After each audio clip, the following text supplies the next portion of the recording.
Manda ver, tá online. Então, o assunto hoje é meio. Sei que a galera não curte muito, mas eu acho que é um pouco de. Sei lá. Não sei se desconhecimento é a palavra, mas é primeiras impressões ruins, eu acho, seria melhor dizer. Mas antes eu queria falar uma coisa importante. Eu acho muito irado esse tipo de meetup, de reunião, de tech talk, enfim, como a gente quiser chamar, que a gente está tentando organizar, tentando fazer. Eu acho que, porra, eu sou programador, adoro minha profissão, adoro programar, e acho que a melhor forma de crescer como profissional é compartilhando o que eu sei e absorvendo das pessoas, logicamente no meu meio de trabalho, o que eles sabem, né? Eu acho que quando você tenta passar conhecimento para alguém, seja escrevendo, seja falando, seja conversando, tomando cerveja, eu acho que é a melhor forma de aprender. Então, sempre quando eu tenho a oportunidade de fazer uma talk, de falar sobre algum assunto que eu gosto, eu tento fazer. E acho super válido, super interessante. E acho que, assim, essa parada a gente, porra, tem que fazer o máximo possível para não deixar morrer. Meio que quem tá tomando a frente, abre bastante aspas, é eu e o Luiz, a gente tenta organizar, mas é totalmente aberto. Quem quiser chegar, falar aqui, semana que vem quiser ser outra pessoa, cara, entra lá no Slack. A gente tem um canal lá aberto, fala com a gente, organiza, entra na galera que não tem panelinha, não tem nada desse tipo. Vocês podem passar esse link, divulgar isso para a galera da empresa de vocês, que eu acho que só vai agregar, vai aumentar o networking da gente. A gente trabalhou junto, sei lá, durante 2 anos, há um ano atrás. Então muita gente mudou, muita gente cresceu profissionalmente, muita gente sabe muito mais coisa. Então, enfim, eu acho que é super válido compartilhar isso. Tá? Agora vamos lá, JavaScript. Por que eu falei que JavaScript deixou a primeira impressão ruim, né? Porque, assim, eu trampo com JavaScript eu acho que há 4 anos. Mas eu lembro que no começo eu odiava. O meu primeiro projeto, assim, que eu tive que fazer uma coisa bem simples. Com JavaScript era algo, tipo, mudar a cor de um texto. Falei, pô, que troço louco. Mas acho que foi por dois motivos. Primeiro, que eu não tinha conhecimento. E tudo que quando você não tem conhecimento de imediato, acaba se tornando chato. Acho que é um dos motivos que eu odeio CSS até hoje, é porque eu não sei muito bem. Então tu acaba odiando que tu não tem muito conhecimento. E outro porque JavaScript era muito bagunçado. E sempre foi usado, né, antigamente, para coisas bobas. Para trocar cor de texto, para assumir alguma coisa na tela, para jogar um alert feio para o usuário. Então, esse cenário mudou bastante. A web evoluiu. Vocês sabem disso, não vou ficar de blá blá blá blá blá, blá aqui. Mas, enfim, JavaScript hoje em dia você consegue fazer uma aplicação full stack só utilizando a linguagem. Ela não se limita mais a client-side, a browser. Ela já chegou no server-side, você consegue fazer a aplicação 100% server-side com ela, você consegue fazer uma aplicação que roda só para terminal com JavaScript. E tu consegue fazer também. Eu não vou falar que dá pra você salvar, digamos assim, JavaScript no banco, mas existem bancos de dados que são NoSQL, que eles não são relacionais, como os que a gente conhece lá, Oracle, PostgreSQL e vários. Então o conceito de tabela, de coluna, deixa de existir. E você começa a trabalhar mais com collection, um tipo de objeto já JSON. Não é nem parecido com JSON, é JSON de fato que você salva no banco. Então, JavaScript está em todo lugar, de uma ponta a outra. Tá? A ideia dessa talk é meio que tentar passar um overview. Eu não vou me aprofundar muito nos conceitos, enfim. Não vou falar muito a fundo de JavaScript, até porque eu sei que a galera aqui não trampa com JavaScript, eu fiz essa pergunta no começo. Então, se eu for muito a fundo, acho que pode dispersar, enfim, a galera não vai viajar, acho que não vai ser útil também. Tá? Eu não vou conseguir falar de MongoDB, infelizmente. Eu troquei de Mac agora e eu tô configurando ainda, cara. Eu tô na correria animal. Eu não consigo configurar o Mongo ainda, então não vou conseguir. Me desculpem. E eu não vou entrar em mérito de frameworks. Eu sou um cara que trabalha já há um tempinho com Backbone, eu gosto muito de Backbone. E eu seria altamente tendencioso se eu é, comparasse Backbone com algum outro framework. Pensei em falar de Angular e de React também, mas o conhecimento que eu tenho de Backbone é muito maior. Então acho que eu seria tendencioso, eu não quero, sei lá, denegrir os outros frameworks se eu falar algo que talvez não esteja 100% certo. Então prefiro não falar. É, deixa eu fazer o share da minha tela aqui. Não preparei slide, já odeio slide, então vou fazer um review rapidaço aqui do que eu devo falar. Vou falar sobre módulos, AMD e UMD, Node.js, o que cada um é, enfim, para que cada um serve, qual a ideia de cada um. Vou falar sobre Task Runners, Task Runner, o que ele é, o que ele faz, para que serve, como surgiu, enfim, como que ajuda hoje em dia. E vou falar um pouco sobre server-side de Node com Express. Tá? Se vocês tiverem perguntas, vocês me parem aí que a gente responde. Tá, deixa eu salvar isso aqui só para não me perder, que eu adoro me perder nas paradas. Teste, sei lá, qualquer nome. Tá. Beleza. Eu tenho aqui do lado, eu tenho um projeto no Sublime que abre aqui, com várias pastas, que eu vou passando por aqui e explicando os exemplos, tá? Alguns a gente vai codar ao vivo aqui, outros eu vou navegar por ali, porque vai ser mais rápido a explicação, enfim. Tá. Como que a gente, de fato, faz uma função simples com o JavaScript? Falando de client-side, né? A gente tem um HTML, sei lá, index.html, deixa eu pegar aqui o arquivo rapidão, para contextualizar vocês, chamar de teste.html, já estava ali o nome, index.html.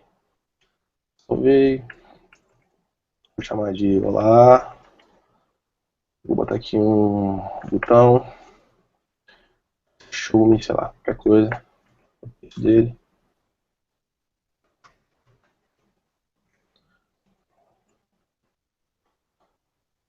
No clique desse botão, vou chamar uma função chamada showme.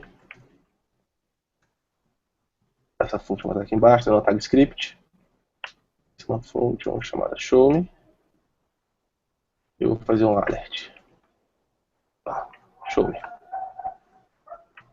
Bem simples, tá? Vocês estão vendo minha tela aí de boa? Tô rápido. Alguém responde. Beleza, Não, Luiz. tá tranquilo. Tá. Cliquei lá, show me. Tá?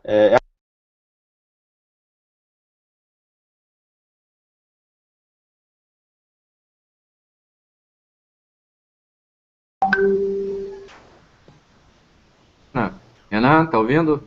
Cara, o Tadeu te colocou no mute aí, cara. Ô, Tadeu, seu animal. Putz. Até onde vocês ouviram? Tadeu, os últimos 5 segundos aí. Tá. Vou voltar aqui. Enfim, tem um botão na tela que ele tem um evento chamado onClick. Quando clicado, ele chama uma função chamada showme, que exibe um alert, bem simples, tá? Eu acho que isso é a forma mais simples de a gente criar uma função simples com JavaScript. Client-side, tá? Isso roda do browser. Isso eu acho que vocês já estão acostumados, vocês já viram. Uma outra forma de talvez fazer isso em vez de ter essa tag script aqui embaixo, transformar isso no outro arquivo, chamado, sei lá, teste.js. Colocar essa função lá dentro. No HTML, ao invés de executar o código lá, eu aponto source desse cara para aquele arquivo lá. Vou botar aqui para funcionar, vai ter o mesmo efeito. Tá? Até onde desde que eu me entendo assim, né, programador de JavaScript era assim no começo. Se tem uma forma mais antiga que essa, eu particularmente não conheço. Só que essa abordagem traz alguns problemas. Basicamente a minha aplicação não vai ter só um botão, e esse meu botão provavelmente não vai ter um alert. Então a tendência é que a aplicação cresça gigante, é óbvia. Então ao invés de um script eu posso ter N scripts. Sei lá, já uma aplicação sei lá, com 30 dependências, 30 arquivos JavaScript que você precisa. Um outro problema dessa abordagem é que você tende a bagunçar o seu HTML com várias tags sendo carregadas aqui. Sempre quando a gente tem uma tag script, esse arquivo ele é carregado de forma assíncrona. Então, é importante você prestar atenção na ordem que você carrega esses arquivos, porque, por exemplo, se você precisa do jQuery dentro desse script aqui, se você não carregar o jQuery antes, o jQuery vai ser undefined aqui embaixo. Você vai quebrar a sua aplicação. E mesmo você carregando antes, você corre o risco de não ter o jQuery carregado, porque é assíncrono.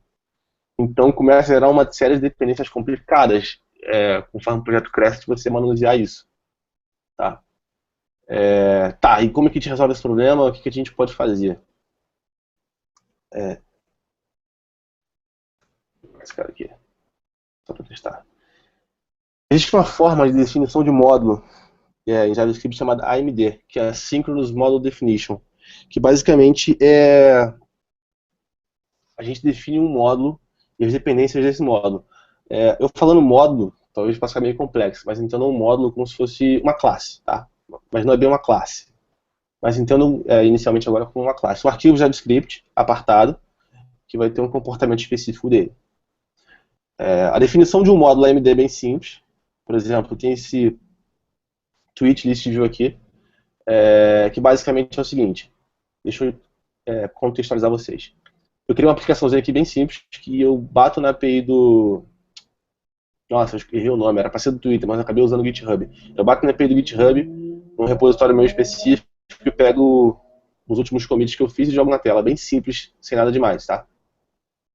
Então, eu estou usando o Backbone, mas o Backbone é o menos importante dessa jogada. O mais importante é isso daqui, que é a definição de módulo AMD. Eu consigo, ao definir o módulo, especificar as dependências que esse módulo tem. Isso já elimina o primeiro problema, de, por exemplo, eu não preciso ter aquelas várias tags scripts aqui para carregar os... Eu não preciso me preocupar, porque uma vez que eu tenho isso definido aqui, o require.js vai automaticamente sim carregar isso para mim. Vou falar de require mais na frente. Um módulo que, por exemplo, dentro desse módulo eu vou usar o backbone, eu especifico o backbone como uma dependência desse módulo, dentro desse array aqui. Enfim, eu posso ter N dependências. É uma parada interessante. A definição de módulo AMD é essa, Lutem. No caso, é nesse primeiro array aqui. Você passa digamos assim, os alias, né, que você quer usar para esses módulos que você está carregando. Eu falo que eu quero usar o backbone. E na linha 7 eu quero usar o backbone dessa forma. Eu poderia, sei lá, usar o backbone com o nome Renan. Eu poderia usar o backbone com qualquer outro nome. Mas por convenção e por lógica, né? Backbone, eu vou chamar de backbone. E assim para qualquer módulo que eu quiser carregar. Tá?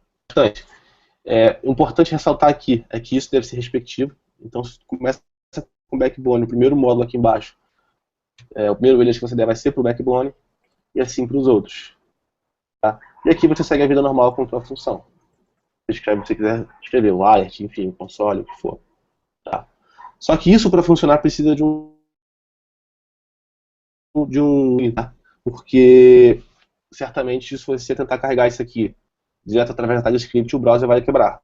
Porque o browser não conhece essa word define. Ele não conhece, digamos que, a forma como esse arquivo foi criado. Então vai dar provavelmente um erro lá que define, not defined, ou um erro muito louco. Tá? Então para você carregar esse tipo de arquivos, esse tipo de módulos que você faz nesse estilo AMD, você precisa de um cara parecido não, tem vários, né? Mas o mais conhecido é o Require.js, que basicamente ele é um carregador de módulos. Tá? Você consegue fazer um setup inicial, que é esse arquivo, vou explicar daqui a pouco, e depois só vai mexer nesse arquivo. Então é bem mais simples. Olhando nosso arquivo HTML, eu só tenho uma dependência de arquivo JavaScript, de arquivo JavaScript, eu só tenho um. Esse meu arquivo aponta para o Require.js, está nesse diretório aqui, e aponta para um data main, que é um arquivo, está dentro do static /main. JS, que é o arquivo. Tá, esse use strict aqui, vocês ignorem por enquanto. Por enquanto não, pode ignorar que não vou explicar. Para a gente configurar o require, a gente precisa de fato falar quais são as dependências que o nosso projeto tem. Então, por exemplo, se no módulo que eu especificar lá, eu preciso do backbone, ou do jQuery, ou de qualquer cara, eu preciso de alguma forma carregar esse cara. Eu faço tudo. Então, por exemplo, se eu sei que eu vou precisar do jQuery, de configuração, onde está o jQuery? Qual é o caminho do jQuery? Nesse BAL ele baixei. Então está tudo dentro dessa pasta Bower Components aqui. Mas eu posso pegar de um CDN, posso pegar de qualquer lugar. Tá? Então, a gente consegue especificar todas as dependências dentro desse path aqui. Se não tiver aqui e você fizer declarar que, por exemplo, o jQuery é dependente de algum módulo seu e o jQuery não estiver aqui, vai dar erro. Vai dar problema. E esse shin aqui em cima é basicamente assim, o módulo global. Então, por exemplo, eu precisei do backbone, eu preciso do backbone. Tá?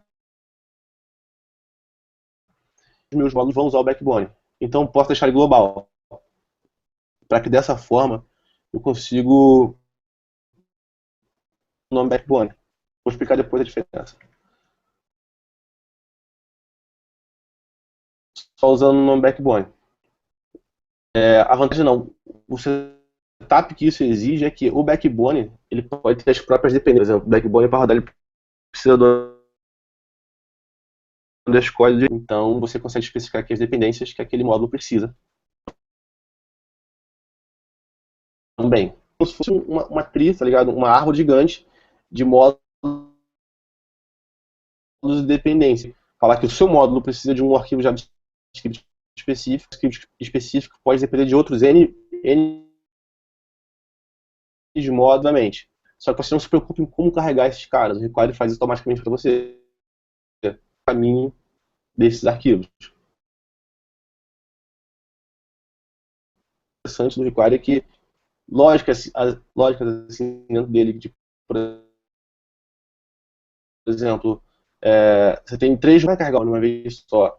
Ele já entende que tem o backbone carregado e assim. Então é bem interessante a abordagem de JS. Lembrando que o conceito principal de usar AMD, definição de módulo AMD, de usar Require.js, é o definir módulos para client-side. Estou falando de browser. Tá? Deixa eu mostrar a aplicação para vocês aqui, que talvez seja mais fácil vocês entenderem. Renan, Oi. o Gerai aqui pediu para você dar um zoom aí que a galera do YouTube parece que não consegue ver. Beleza. Beleza. Falou? A aplicação é bem simples, foi o que eu falei, ela baixa na API do Twitter, baixa lá no meu repositório, no meu usuário, eu listo aqui o meu nome, o meu usuário e os últimos commits que eu fiz por um determinado repositório meu lá. Bem simples, tá?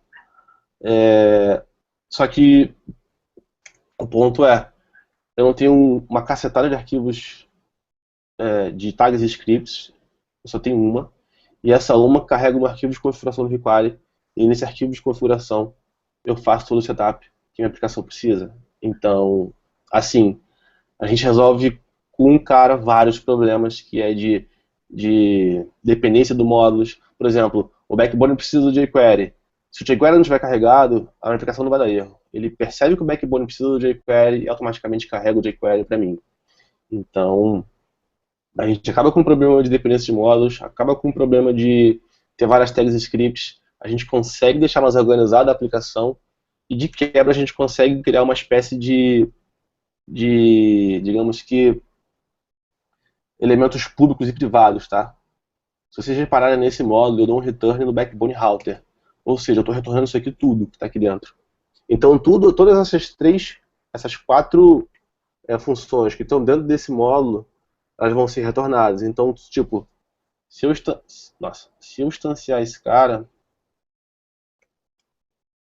por exemplo, var router igual new router, tá, pá, beleza. eu consigo fazer router.initialize, router.startup, eu consigo ter esses caras todos públicos.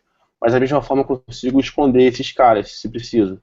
Eu consigo deixar, por exemplo, só o home como privado ou como público, tá? A sintaxe exata para AMD, para isso eu não lembro, mas eu vou explicar à frente como se faz isso com o CommonJS. Mas vai ser algo bem parecido com isso. Você tipo, vai criar uma variável chamada router, igual isso aqui, e no final tu dá um return só nos caras que você quer. É algo parecido com isso, ao invés de retornar o módulo inteiro. Eu não lembro de cabeça exatamente. Mas é basicamente isso. Tá? Então, essa é a abordagem AMD voltada para browser. Só que, como eu falei no começo, o JavaScript ele não fica mais só em browser. Existe JavaScript rodando no servidor. Tá? E existe uma outra forma também de você criar módulo JavaScript, que é uma forma mais voltada para quem usa Node. Na verdade, ela não vai funcionar no browser, só no server-side, na parte server de JavaScript, que é a forma CommonJS, ou o MD, enfim, tem uma galera que chama de CMJ, enfim, tem várias formas. Só que, assim, difere um pouco a forma como você escreve o módulo, mas é JavaScript, é a mesma coisa, digamos assim. Tá, vou deixar isso aberto, vou mostrar o mesmo arquivo, a mesma aplicação, usando outro tipo de definição de módulo. Esse tipo aqui já é o tipo de CommonJS, eu acho que é bem mais simples. A gente escreve direto no próprio módulo as dependências que ele tem, através de variável. A gente fala, eu quero backbone, faço um require backbone, quero jQuery, require jQuery, e assim vai para todo mundo. Eu não preciso especificar o caminho que o backbone está, esse tipo de coisa. Tá? Depois eu vou explicar como isso funciona. Mas, na minha visão, é bem mais fácil. Só que, como eu falei, isso é uma definição de módulo voltada para server-side. Se você tentar salvar esse arquivo JavaScript e carregar ele através do seu browser, vai crashar, vai dar problema. Só que existe uma forma de você conseguir fazer isso rodar no browser. Tá? Que existe um cara chamado Browserify, que ele gera um bundle disso tudo, de todas as dependências que você tem na sua aplicação, gera um bundle disso, gera um arquivo JavaScript só. Tá? Basicamente, a diferença entre os dois é a definição de como você define o módulo, né, a forma como você escreve, e a forma como você carrega também. Quando você define o módulo AMD, você tem algumas coisas interessantes.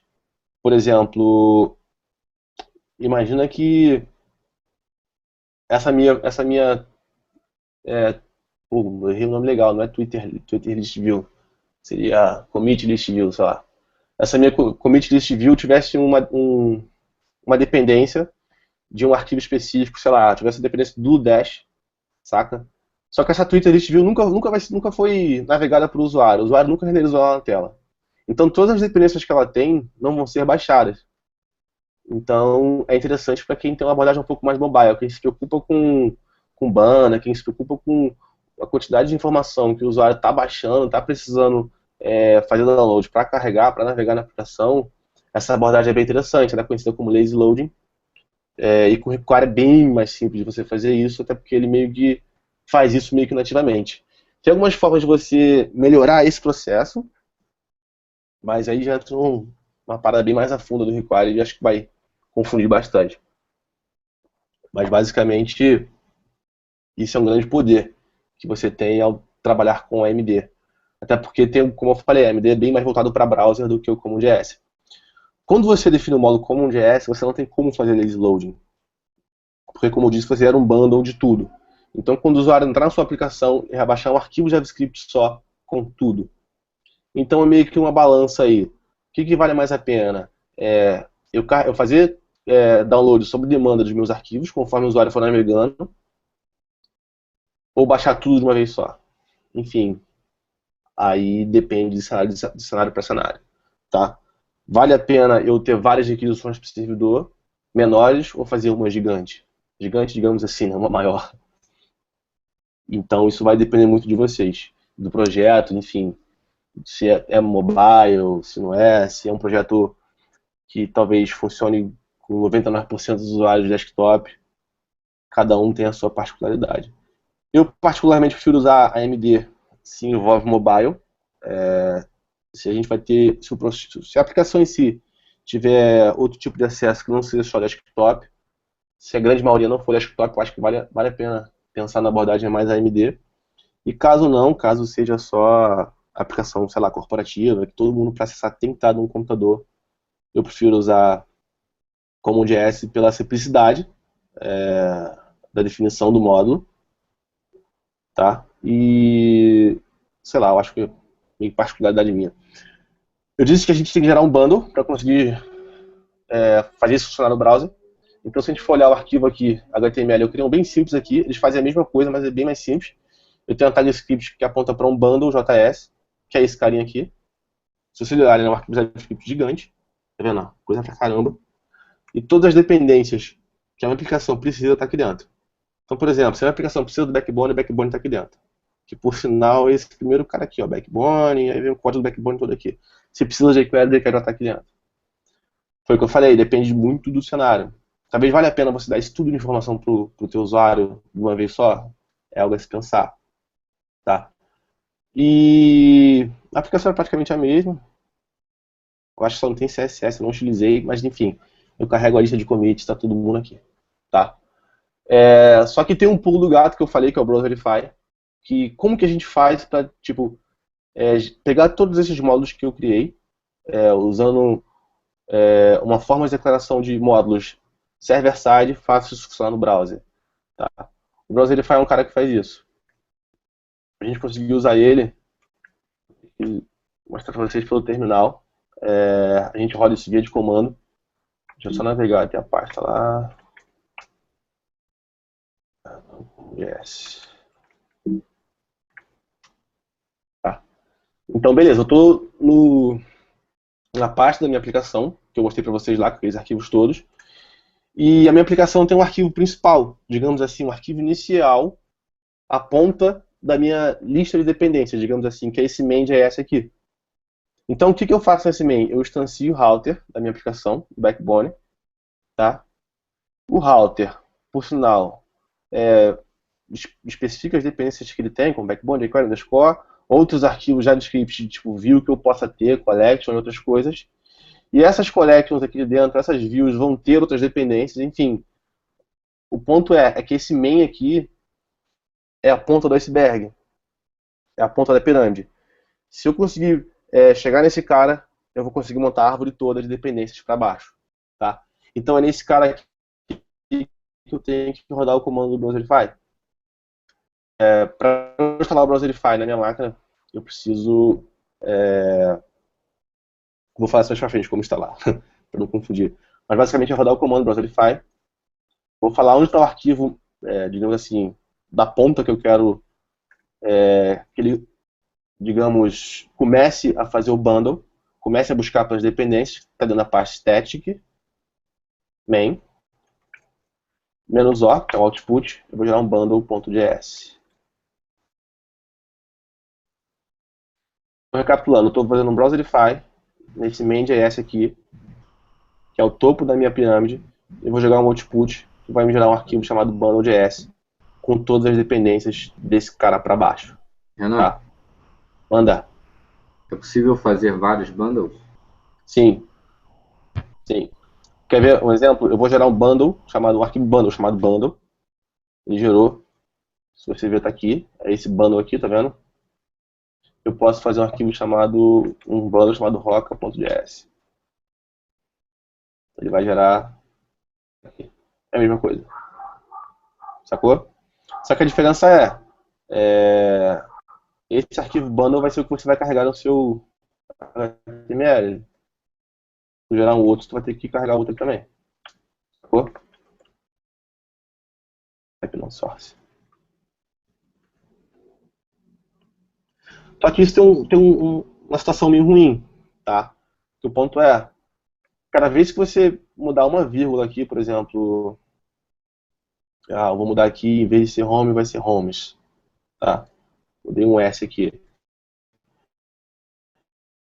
Se eu for na minha aplicação e rodar, porque o bundle está desatualizado. O meu HTML está carregando o bundle, não os arquivos que eu estou mudando.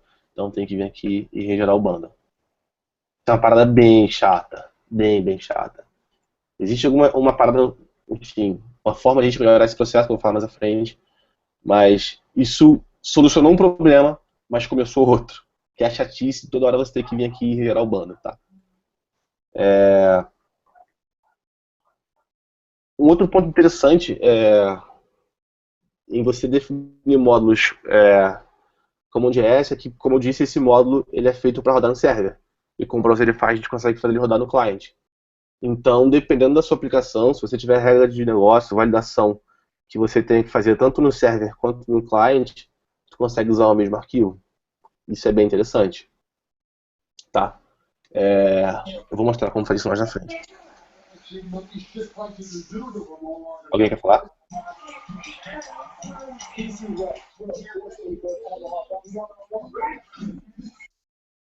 Tem alguém que precisa de um áudio aí. Tá, posso seguir, galera? Alguém tem alguma dúvida? Pergunta? Tá, boa. Segue aí. Então, eu disse que o fato de a gente ter essa possibilidade de usar definição de módulo tanto para server quanto para cliente tem um lado bom, mas quando a gente usa como JS tem um lado ruim de que toda hora a gente ter que ir no terminal e gerar o Browserify daquele arquivo, gerar o output, gerar o bundle e atualizar, tá? Isso é bem chato. Na aplicação cotidiana, no dia a dia, tu não vai ficar toda hora lembrando de sempre no terminal rodar aquele comando, tá? E hoje em dia a aplicação cresceu muito, JavaScript cresceu muito, existe CoffeeScript hoje em dia que é uma ferramenta que você escreve, é o Syntax Sugar que a galera chama, e basicamente você escreve JavaScript numa sintaxe mais legal, você compila ele e gera JavaScript. Existe Less, que é o Syntax Sugar para CSS, você escreve CSS mais bonitinho, tem algumas milhares de outros benefícios, você consegue declarar variável com CSS, enfim. Mas quando você builda ele gera CSS, tem um site também que gera CSS, tem como você fazer minify dos seus arquivos. A gente tem que fazer, sei lá, lint, hint, várias coisas pra gente conseguir botar nossa aplicação em produção, tá? Então, isso tudo são coisas que eram feitas na mão, via command line, pelo terminal. Então, por exemplo, a galera aí da Tecnogógica, acho que a maioria eu trabalhei na XP e lá a gente usava o Visual Studio. Então, o Visual Studio tinha não sei se é plugin o nome, né? Tinha um pacote no NuGet que, se não me engano, era o Mindscape, Workbench, não sei. E quando você salvava o arquivo CoffeeScript, automaticamente ele gerava um JavaScript. Chamou, Luiz? Sim, o Leandro está perguntando o que é lint e hint. Vou falar. Que automaticamente quando você salvava o arquivo Coffee, ele gerava um JS. Só que o Visual Studio é uma ferramenta cara, não é muito cenário da galera que desenvolve para JavaScript, até porque não faz muito sentido. Então, como fazer isso tudo funcionar? Eu escrever o arquivo less e ele virar CSS, eu fazer o minify. Minify é basicamente o seguinte: a gente, quando escreve uma aplicação de JavaScript, por exemplo, vou pegar aquele bundle como exemplo, ele está gigante e você consegue de fato ler as coisas. Quando você faz o minify disso aqui, ele remove um monte de espaço, remove comentários, ele muda o nome de algumas funções, por exemplo. Essa função está com um nome muito grande, então ele troca isso aqui por A, por exemplo. E todas as referências viram A também. Enfim, ele consegue diminuir bastante o tamanho do arquivo. Para você pôr em produção é o melhor cenário, porque você diminui bastante a quantidade de tráfego e o tamanho do arquivo, tá? Então isso é extremamente importante, fazer o minify. O lint e o hint é o seguinte, é como se fosse uma boa prática, não sei se boa prática é a palavra, é como se fosse um arquivozinho que você configura para te ajudar quando você for codar. Então, por exemplo, acho que vou abrir o site aqui, vai ser mais fácil, JS lint, por exemplo. Tá, eu vou fazer aqui uma função, function, sei lá, Renan, nossa, vou falar aqui, sei lá, console.log, Renan. Quando eu faço links nesse meu código aqui, ele fala tudo que eu estou errando, digamos assim, tá? Ele pode criticar espaço a mais que tem, ponto e vírgula faltando, chaves que eu abri e não fechei, enfim, várias dessas validaçõezinhas pequenas, digamos assim, que meu código pode estar errado ou que pode melhorar, tá? E ele me auxilia nesse tipo de coisa. Então, por exemplo, se eu não me engano, o JS-Lint, você tem um arquivo JSON lá, que você especifica, eu quero que você critique se tem trading space, é tipo espaço depois que você terminou de escrever uma linha de código, ele reclama disso para você apagar, porque espaço ocupa a memória, o arquivo vai ficar maior.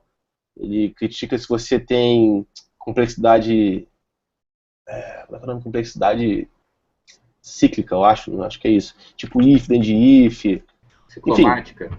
automático, isso. Você tem como configurar para ele criticar um monte de coisa, tá? Então é bem interessante, a galera usa bastante. Até porque, pô, é muito comum, tá, no JavaScript esquecer um ponto e vírgula, tu abrir, não fechar um parênteses, enfim. O Hint eu acho que é a mesma coisa. Eu particularmente só uso o Lint. Mas eu acho que o Hint é mais de dicas, enfim, tem que ler melhor a diferença dos dois. Mas é basicamente, praticamente a mesma coisa. E mais um monte de tasks que a gente pode ter, tá? Um mundo de tasks. A gente pode ter uma task praticamente de deploy. O R2 falou na semana passada de S3. E se não me engano é um FTP da Amazon, pelo menos eu sempre entendi aquilo como um FTP. Então a gente consegue criar uma taskzinha de copiar nossos arquivos, jogar direto nesse FTP, ao invés de ter que vir aqui, copiar, jogar lá. Enfim, existem várias coisas que a gente precisa fazer antes de fato pôr a aplicação em produção. Tá? E essas coisas são chatas. Daí surgiu a necessidade de ter os task runners, que basicamente são tarefas que a gente fala para a aplicação fazer, tá? E que, tipo, ela faz pra gente com comando. Ao invés de eu ter que digitar, sei lá, 50 comandos, eu digito um e ela dispara os outros 50 tudo pra mim, tá? Existem dois que são bem conhecidos, que é o Grunt e o Gulp. Eles são basicamente a mesma coisa, eles fazem a mesma coisa. O que muda, pelo que eu li, é mais performance e parece que o Gulp é um pouco mais elegante por alguns motivos de código que eu particularmente nunca entrei a fundo. Eu sempre usei o Gulp nos meus projetos, mas na empresa anterior que eu estava, a gente usava o Grunt e assim, os dois sempre atenderam muito bem, tá? Então eu tenho aqui um projetinho, Task Runners, que basicamente é igual ao anterior, os módulos são todos CommonJS, eu tenho o bundle, eu tenho tudo, só que ao invés de eu ter que fazer as coisas pela linha de comando, várias coisas pela linha de comando, eu só faço uma, que é rodar o Gulp, tá? Então, deixa eu abrir aqui o projeto, é a mesma coisa, deixa eu ver se está funcionando aqui, não lembro. Tá funcionando, tá funcionando. Beleza. Ele gera o bundle, como eu disse, os módulos são CommonJS. Eu tenho aqui minha folha de estilos, que é LESS, tá? Não é CSS. Como eu falei, o LESS, quando compilado, ele gera CSS, tanto que esse tipo de sintaxe não é do CSS, é do LESS. Eu tenho uma variável chamada color aqui, head, então eu posso usar, sei lá, no P, color, a color, que vai ser head, tá? Ajuda bastante no desenvolvimento do dia a dia. E como eu disse, isso tudo para você compilar é complicado. É muito comum você tem que rodar no terminal. Tá? E para você criar digamos assim, o cara que vai controlar isso tudo para você, no Grunt é Grunt File, tem que criar, no Gulp é um Gulp File. Tá? E basicamente a grande pegada, a grande sacada de um Task Runner é você conhecer as tasks que a galera criou para ele, tá ligado? É um projeto open source, assim como tudo que eu estou falando aqui é open source. Então, provavelmente, alguma task que você quer fazer do seu projeto, eu quero compilar de LESS para CSS. Existe uma task Gulp LESS. Eu quero uma task Gulp, sei lá, Coffee, deve ter uma Gulp, traço Coffee, ou Coffee Gulp, ou alguma coisa. Tá? Dá uma googada boa que tu vai achar. Eu acho a grande sacada de Task Runner para você começar a usar é você estar por dentro ou pesquisar legal, né, as tasks que tem. Tá? Basicamente, as tasks que eu criei para esse projeto específico, como exemplo, eu subi um servidorzinho, porque, se vocês repararem, nas anteriores, eu estou abrindo um arquivo HTML direto daqui, Open Browser, se vocês olharem um URL, é um arquivo lá no local do disco rígido mesmo, tá? Eu quero subir um servidorzinho para isso, mesmo que seja um servidorzinho local. Eu tenho essa task aqui, Gulp Web Server, tá? Vou explicar depois como funciona. Eu tenho uma task que compila do LES para o site, do LES para o CSS. Eu tenho uma task do Gulp Web Server, obviamente. Eu tenho uma task do Webpack, que eu vou explicar agora o que é bem interessante. Pensa aqui Path, que é para me ajudar com o caminho dos arquivos JavaScript que eu vou apontar. Gulp to... Eu só estou usando para o BIP aqui, que é para fazer um pip quando der erro no terminal. E o Gulp, que é o próprio Gulp. Então, basicamente, quando você vai escrever a sua task, você especifica qual task é, no caso, aliás, que é esse nome que eu estou dando aqui. Eu especifico qual é o, digamos assim, o input que eu estou dando. Então, estou falando, ó, eu quero que você rode essa task aqui, chamada aliás, dentro desse diretório que eu estou apontando, que é static style *.les. Se vocês verem aqui, ele vai chegar justamente no meu arquivo les. Tá? Daí eu rodo a minha task, que seria isso aqui. Eu posso fazer vários pipes, digamos assim.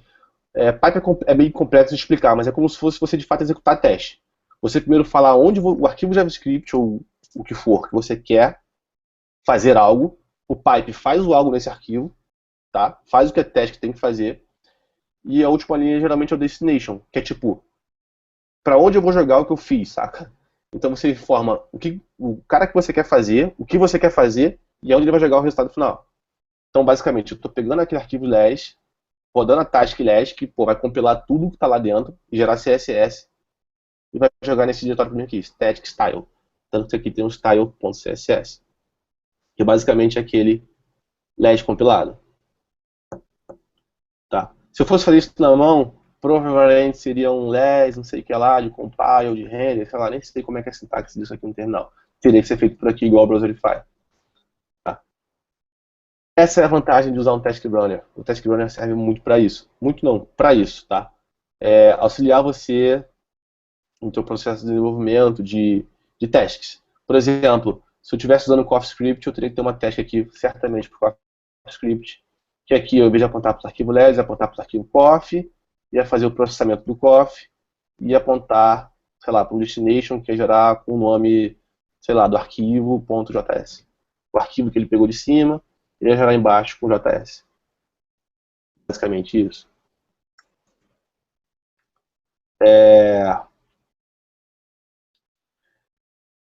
Existem essas duas formas de definição, como eu já estou falando há bastante tempo, de AMD e CommonJS. Só que isso ficou meio chato, assim, na minha visão.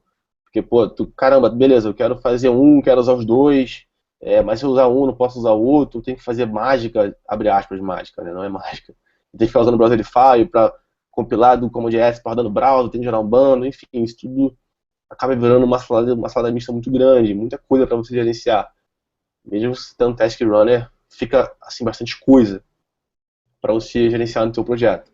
Tá? Recentemente surgiu o Webpack, que é uma ferramenta animal, na minha visão, uma das melhores coisas que inventaram nos últimos tempos, que basicamente você consegue escrever tanto CommonJS quanto AMD, que esse cara pega aquele arquivo de JavaScript, se vira e dá para o browser entende. Então, basicamente, tu não precisa mais se preocupar em fazer Browserify de um arquivo CommonJS. Tá? E é muito louco, é animal. E o mais maneiro que o poder que esse cara deu, é que você de fato consegue usar um arquivo, um módulo, né? Você escreveu CommonJS dentro de um projeto AMD. Porque ele consegue entender, ele consegue fazer os dois se falarem. Então tem aqui um exemplo, deixa eu lembrar.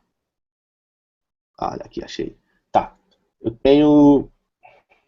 Deixa eu rodar o grupo para vocês entenderem o que eu estou falando. Eu estou aqui na pasta Task Runners. Ops, Task Runner. Oh, meu Deus. Task Runners. Beleza, estou na pasta. Estou na raiz do Gulp File. É o arquivo que tem todas as minhas tasks. Tá? E com um comando eu rodo várias tasks. Aqui embaixo no meu Gulp File, eu tenho uma task chamada Run. E quando eu rodar essa task, ela vai rodar a task chamada watch, que está aqui em cima. Ela vai rodar a task chamada webpack, que está aqui em cima. Ela vai rodar a task chamada webserver, que está aqui. E a task less, que está aqui em cima. Tá? A task watch, o que ela faz? Ela fica observando todos os arquivos JavaScript que estão na parte static e roda o webpack para mim. O webpack lembra que é o cara que compila AMD e CommonJS para o mesmo caminho. Ele gera um bundle de qualquer um. Então, conforme eu for mexendo na minha aplicação, eu salvei um arquivo, esse cara vai enxergar, vai entender que eu alterei aquele arquivo, vai dar o webpack, vai regerar tudo, vai atualizar o bundle, e se eu dar um reload no browser vai estar certinho já. Eu não preciso ficar rerodando o browserify toda hora. Então, o watch faz isso. Então, tem um watch para o arquivo JavaScript, e um outro watch para o arquivo LES, cada um com sua respectiva task. Eu tenho a task webpack, que roda tudo. Ele pega todo aquele meu caminho que eu apontar, que no caso é a main. Lembra que eu falei que tem aquela pirâmide, que o arquivo da ponta, o primeiro lá em cima tem a dependência de todos os de baixo. Então eu vou nesse cara, e a partir dele eu gero o bundle, igual eu faço com o Browserify. Roda essa task também, para ele gerar meus arquivos, o bundle para mim. A task web server, ela basicamente sobe um servidorzinho para mim. Vocês vão entender agora. E roda a task less. Eu rodo essas 4 tasks com um comando. E eu poderia ter aqui N. Se vocês repararem, isso aqui é um array. Tá. Então, para eu subir a aplicação, eu dou um go to run.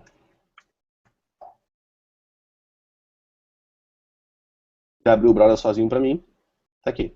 Se vocês repararem, eu estou no localhost 5000, que é a porta que eu especifiquei. Aqui, ó. Server, porta 5000. Tá. Aqui a aplicação rodando com um web serverzinho local. Tá? Se eu mexer em alguma coisa no meu arquivo less, por exemplo, eu quero que a cor não seja red, seja, sei lá, green. Salvei, atualizei, verde. Eu não preciso fazer mais nada. Automaticamente, ele foi gerado porque eu tenho a task watch aqui. Como eu alterei um cara na pasta less, ele rodou essa task, compilou tudo e já ficou legal para mim. Essa é a função do Task Runner. O Gulp faz isso e o Grunt faz isso. Logicamente que cada um tem os seus plugins específicos. Aqui eu estou usando o Gulp Less. Provavelmente deve existir um Grunt Less. O Webpack para Grunt, tem um Webpack para Gulp. E assim vai. As sintaxes deles são diferentes, mas ambos fazem a mesma coisa. Tá? Alguma dúvida, galera? Estou indo rápido, indo devagar. Estou entendendo. Não, tá maneiro, animal, né? Tá, beleza. Tá. Aqui eu tenho um exemplo, deixa eu explicar a aplicação. É porque eu não queria entrar no mérito de Backbone, mas eu cometi o grande erro de escrever em Backbone. Deixa eu explicar rapidão o que está acontecendo por debaixo dos panos. Eu estou gerando o bundle desse arquivo main, como eu já falei, que ele tem a dependência do router. Tá? O router tem a dependência do Backbone, do jQuery, do underscore, que é default. O Backbone tem esses, e juntamente com ele carrega uma collection e uma view. Tá? Instanciado, eu faço um new collection, que é essa collection que eu acabei de declarar aqui em cima, que é justamente essa tweet list aqui. Tá? Renan, rapidinho, aí tu tem uma view e uma collection, só para entender, se tu tivesse várias views, tu ia ter várias variáveis aí? Uma para cada view? Exato, várias assim. Aí vai. Entendeu? Então, beleza. Beleza. Cara, eu não comprei o Sublime, eu sou um safado mesmo, cara. Tô com maior vergonha disso. Essa minha collection, ela basicamente, quando é instanciada, né? Ela faz um fetch, chama-se get tweets aqui. Isso deveria ser commits, cara. Eu ia fazer Twitter, mas não sei porque eu fiz com o GitHub, eu sou meio doido. Faz o fetch, que bate na URL lá no API do GitHub, passando no meu usuário, no meu repositório, no repositório que eu tenho. E faz o fetch disso tudo, tá? Cadê? A view, desculpa, o router, escuta quando esse fetch foi realizado, instancia a view passando a collection, e é mais fácil do que renderizar aquelas informações todas. Tem um template aqui, tá vendo? Tá bem basicão, não vou entrar muito no mérito de explicar, mas é esse funcionamento. O router carrega, instancia a collection pega as informações, o router entende que a collection já voltou à requisição, já está com as informações, instancia a view passando as informações, que são essa lista de commits aqui, e a view renderiza só. Tá? Só que uma collection do backbone para funcionar, ela precisa estar vinculada a um model. Porque entenda collection e model como uma classe e collection como uma lista daquela classe. Tá? É só uma lista, como se fosse model fosse um object e a collection fosse uma array desse object. Então, como uma collection tem que ter um tipo, digamos assim, o tipo dela vai ser um model. Então tem que estar vinculado a um model. Tá? Nesse exemplo aqui, como eu estou usando o Webpack, eu tenho essa tweet JS, que é um model vazião, não tem nada, mas poderia ter tudo aqui dentro, usando a sintaxe de CommonJS. E eu tenho esse tweet AMD aqui, usando a sintaxe de AMD. Como eu estou usando o Webpack, eu consigo escolher qualquer um que ele entende. Eu comentei a linha 2 e descomentei a linha 3. Eu estou carregando o tweet AMD. AMD, tem W não, AMD. Que é esse cara aqui que é definido como módulo AMD. A minha teste automaticamente já rodou lá, que ela está com watch. Se eu der um refresh aqui, continua funcionando. Se eu voltar lá e voltar para CommonJS, continua funcionando. Lembra que eu falei que a grande sacada de você ter um módulo CommonJS no browser é que você consegue usar, por exemplo, se você tiver duas validações, uma validação que deve ser feita em dois lugares, você consegue ter só um arquivo, você consegue usar tanto um arquivo JavaScript no client quanto no server. O Webpack deixou isso muito mais fácil. É animal essa ferramenta. Então, basicamente o Task Runner é isso. Ele auxilia a gente nesse tipo de tarefa. De Webpack. Na Chute eu lembro que a gente tinha... Deixa eu mostrar aqui, acho que não faz mal não. Um arquivo da Chute. Caralho, essa porra. Vai ser bem rápido. Só o Gruntify aqui. Beleza.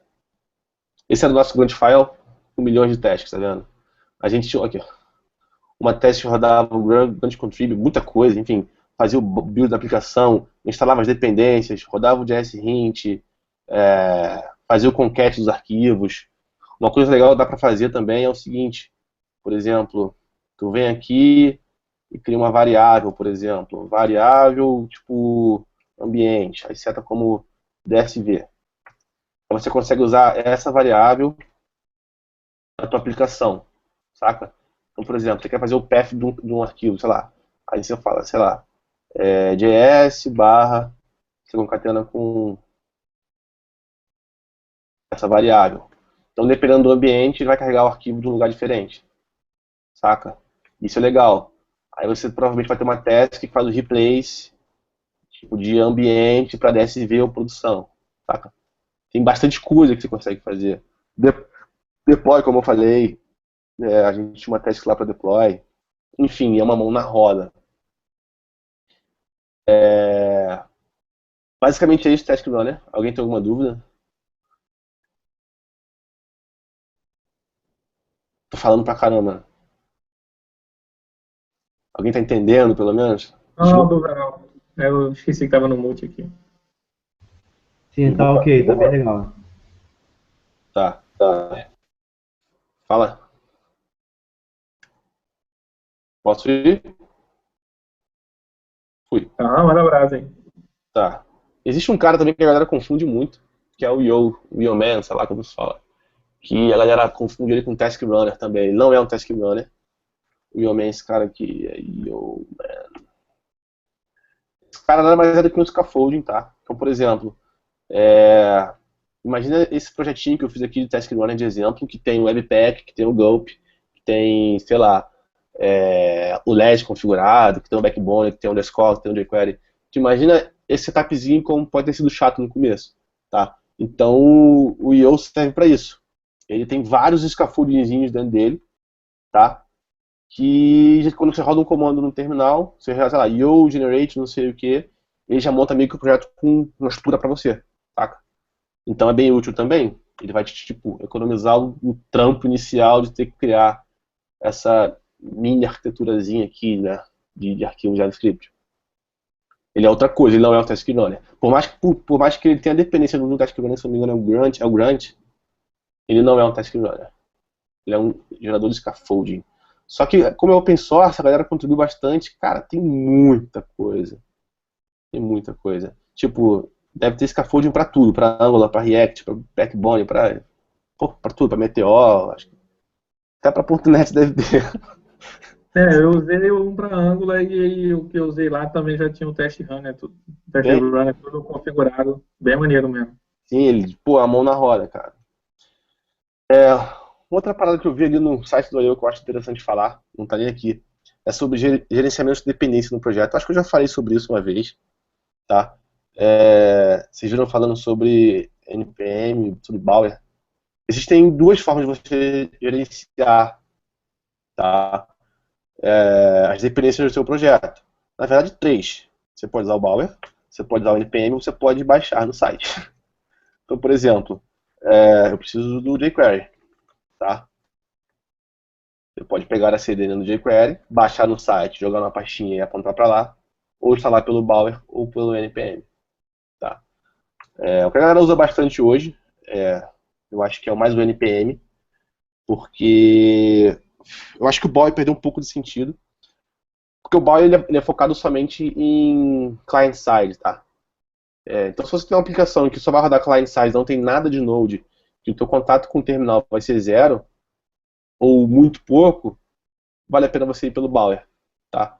Então, rapidão, por exemplo, eu estou nesse projeto Task Runners aqui, tá? E se eu quiser, sei lá, instalar, eu não uso Bower, eu uso o NPM. Eu dou um npm install moment, tá? Eu não sei de onde ele vai baixar o moment, não faço a menor ideia. Eu sei que ele baixa para mim, minha NET tá meio lenta, ó, o moment está aqui. Se eu vir aqui na pasta Node Modules, o moment está aqui. Saca? Então, se eu quiser usar o moment, provavelmente não, certamente vai ser var, o nome que eu quiser dar, moment, moment, igual require, moment. Tá? Essa é a vantagem de usar NPM, uma das, né? Então, e com Bower é a mesma coisa, você Bower, install, moment. Para você usar vai ser require, moment também. Isso para módulo como JS. Para módulo AMD isso é um pouco mais chatinho, porque talvez você tenha que fazer shim, que é isso aqui, do arquivo, mas ele depende muito. Vale a pena dar uma olhada no Google antes de baixar esse cara. Mas eu lembro que tem muito tempo que eu não uso Bower, mas eu lembro que tem uns caras aí, cara, que criaram tipo o Backbone, você obrigatoriamente tem que fazer o shim dele, tá? Você tem que especificar as dependências, como underscore, como todo mundo. Só que tem um cara chamado npm install backbone -amd. Ele já vem preparado para você usar ele no módulo AMD, então tu não precisa fazer shim dele, saca? Tem umas paradas bem legais dessa. Eu tô meio por fora, mas deve ter pra uma galera já hoje em dia. Então, é legal. E o Bower é a mesma coisa. A grande sacada desses dois caras é você não versionar mais dependência. Então, quando você, por exemplo, a AMD, que eu acho que eu não tenho não. No projeto AMD eu não tenho o NPM, tá? Então vou lá rapidão. CD AMD. Pronto, tô aqui no projeto AMD. Eu posso usar NPM, deixa eu botar aqui. NPM init, tá? Eu vou criar um arquivo JSON de configuração do meu projeto. O nome vai ser MD, se eu der Enter vai ser o que está ali, não pode ter capital letter, letra maiúscula vai ser, sei lá, Renan. Versão 1.0, descrição. Aí bota a descrição do teu projeto, sei lá, isso aqui é um teste. O entry point é o arquivo, digamos, inicial da tua aplicação, ou main, digamos assim. Test command é o comando que você quer rodar para teste, no caso você estiver usando Mocha teste, enfim, Jasmine, alguma coisa. Contém o repositório Git é o repositório Git do projeto. Eu não tenho keywords, quando a galera for buscar as keywords que tem nesse projeto. Autor eu, license, tá tudo certo, beleza.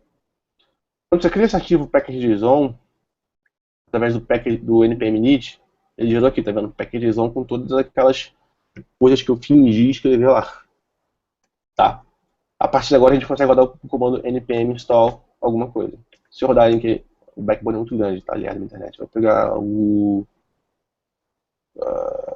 sei lá, quem é pequeno? Eu não sei. Moment, acho que é pequeno. Moment de novo, dando outra parte. Vou dar npm install moment --save.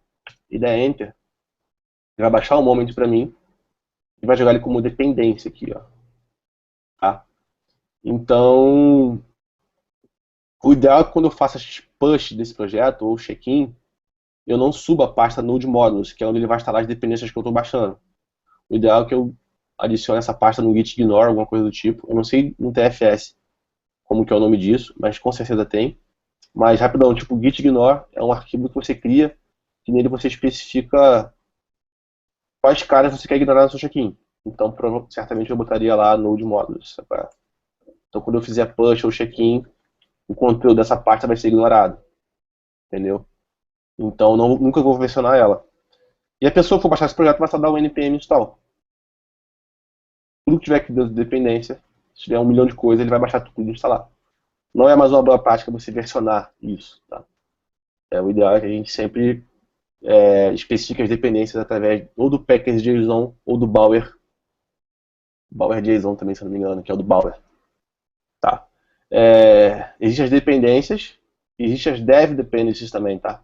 Então, por exemplo, o gulp, por exemplo, teste, mais fácil. Teste é algo que não vai para produção. Então, é uma dependência de desenvolvimento sua. Tá? Então, se você quiser, por exemplo, instalar o Jasmine não precisa ser instalado no servidor de produção. Então, tu faz npm install jasmine -save -dev. Ou seja, ele vai gerar uma dependência. Ah, eu tô com um arquivo aqui aberto, acho que vai dar merda. Ou não. Deixa eu ver. Ah, não. Ele botou aqui dev dependencies. Então esse cara só vai ser instalado quando estiver rodando em aplicação no ambiente de desenvolvimento. Tá? É bem interessante. Você consegue saber o que instalar no servidor, o que não instalar. Enfim. Tem milhões de outras coisas que dá para fazer. Dá para você especificar um script que vai rodar sua aplicação daqui. Manda.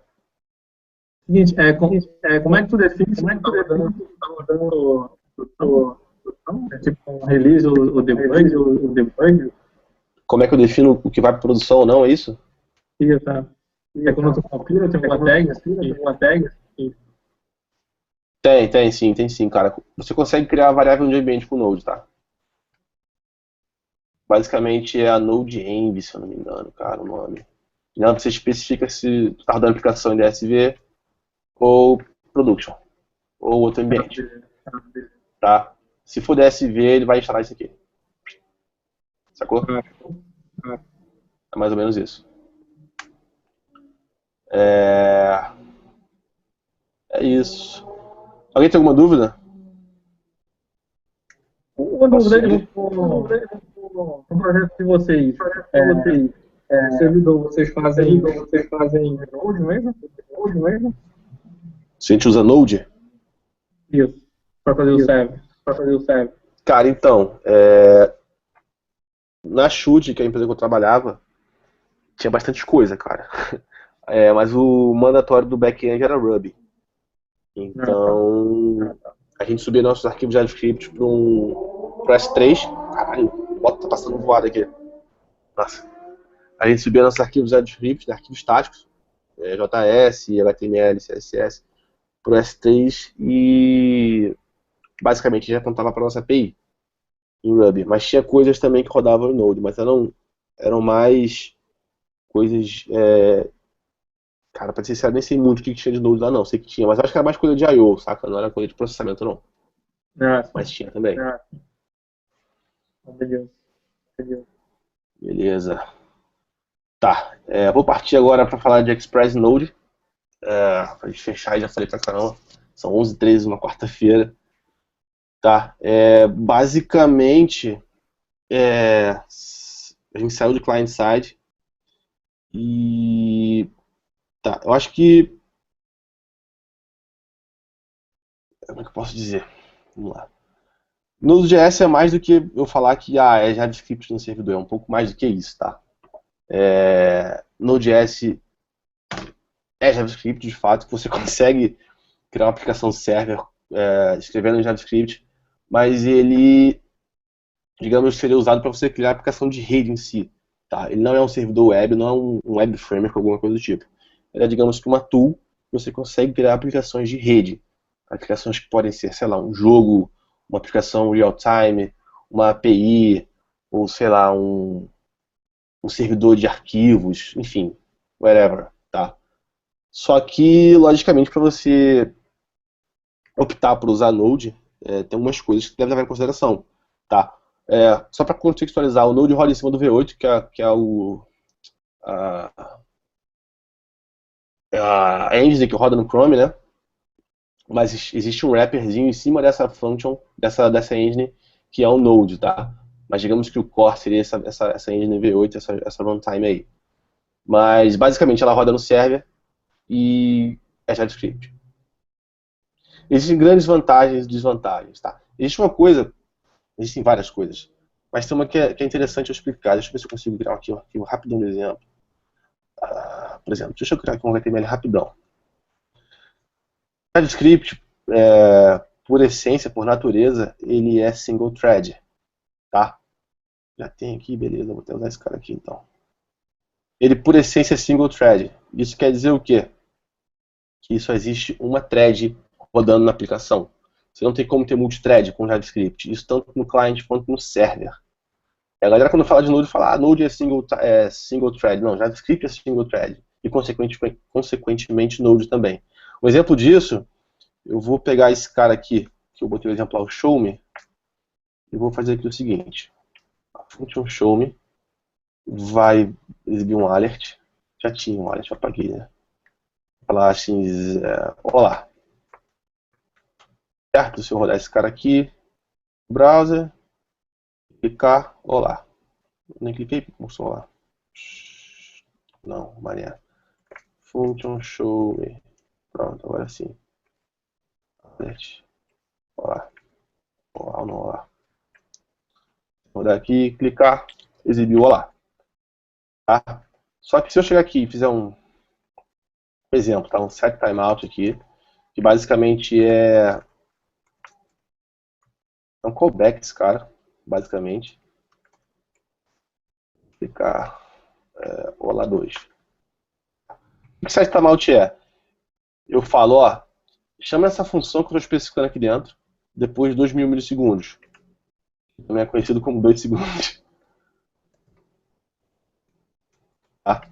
Então, o que eu posso, sei lá, interpretar desse código? Eu vou clicar no botão, eu vou chamar a função olá, e depois de 2 segundos a olá 2 vai ser chamada, né? Vai ser o alert.